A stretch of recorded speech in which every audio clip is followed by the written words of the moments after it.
السلام عليكم. النهاردة إن شاء الله هنتكلم عن البنادول، والفيديو ده هيكون ضمن سلسلة كنت وعدتكم بيها من زمان، وكنت حابب جدا إن أبدأ فيها بس ما كانش في وقت مناسب. السلسلة دي هتكون عبارة عن فيديوهات توعية بالأدوية والأمراض. هنتكلم بشكل مبسط بلغة سهلة يفهمها كل الناس ويستفيدوا منها، بحيث لما يكون عندك مرض أو بتاخد دواء تكون عارف عنه كل حاجة، تعرف إيه هو الدواء ده وبنستخدمه ليه وإزاي وإيه أضراره وحاجات تانية كتير.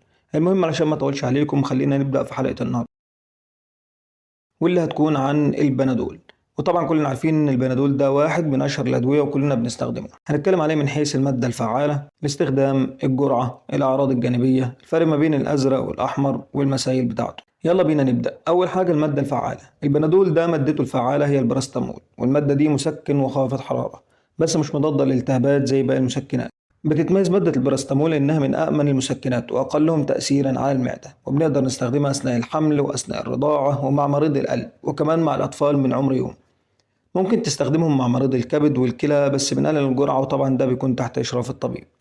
ندخل على تاني حاجة وهي الاستخدام. طبعا قلنا من شوية إن مادة البراستامول الموجودة في البنادول هي خافض حرارة، فبالتالي بنستخدمها في حالات ارتفاع درجات الحرارة اللي هي ما بين قوسين السخونية. كمان قلنا إنها مسكن، بس مسكن مش قوي، بنستخدمه بس في الحالات البسيطة والمتوسطة زي الصداع وألم العظام وألم البريود اللي هي الدورة الشهرية، وكمان بيكون موجود في جميع أدوية البرد كمسكن وخافض حرارة. واحد هيقول لي طب ما نستخدم مسكن قوي وخلاص طالما ده مش قوي. هقول لك في حالات معينة ما ينفعش نستخدم فيها مسكن غير الباراسيتامول، لأن زي ما قلت لك إن هو أأمن حاجة. ندخل على تالت حاجة وهي الجرعة. قرص البنادول بيكون 500 مللي جرام، فبالتالي الجرعة ممكن تكون قرص كل 6 ساعات أو ممكن يكون قرصين كل 8 ساعات، بشرط إن ما نوصلش لأقصى جرعة وهي 4 جرام في اليوم اللي هي بتعادل 8 أقراص. يفضل تاخد المسكنات بعد الأكل علشان ما تتعبش المعدة. آخر حاجة هنا وهي الأعراض الجانبية. زي أي دواء ممكن يعمل حساسية، البنادول كمان ممكن يعمل حساسية عند ناس معينين. ممكن كمان يأثر على المعدة ولكن بشكل خفيف زي ما قلنا من شوية. لسه من شوية قلت لك ما ينفعش برضه نزود عن أقصى جرعة. طب لو زودنا إيه اللي هيحصل؟ هيحصل حاجة اسمها هيباتو توكسيستي، يعني هيحصل تسمم للكبد، والكبد بتاعك ممكن يتدمر لا قدر الله. بس ده بيحصل لما ناخد جرعات كبيرة لفترات طويلة برضه.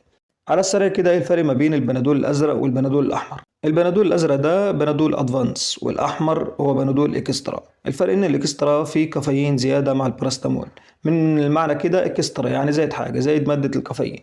والكافيين ده احنا حاطينه علشان يحسن امتصاص البراستامول ويعلي من كفاءته ويحسن شغله. هتقولي طب ليه ما نعملش كل البراستامول بكافيين طالما يزود التأثير؟ هقول لك للأسف الكافيين ده ما ينفعش نستخدمه في حالات معينة، منها مثلا مع مريض الضغط والقلب لأن ممكن يعمل لهم مشاكل، وكمان مع الحامل خصوصا لو بتشرب شاي كتير، لأن كده هتزود من الكافيين وده مش كويس عشان الحمل. آخر حاجة هنتكلم عليها في الفيديو وهي المسائل، يعني الحاجات اللي زي البنادول إيه، عشان لو البنادول مثلا ناقص في السوق نستخدم إيه مكانه. هنعمل فيديو ان شاء الله نتكلم عن الدواء والبديل بتاعه والمثيل، يعني ايه بديل للدواء ويعني ايه مثيل للدواء. المهم اي حاجة فيها مادة الباراسيتامول فهي مثيل للبنادول، يعني زيه. زي ايه مثلا كده؟ زي الادول والابيمول، البرامول والباراسيتامول والستال وغيرهم كتير. لو عجبك الفيديو ما تنساش تعمل لايك واشتراك في القناة. سلام عليكم.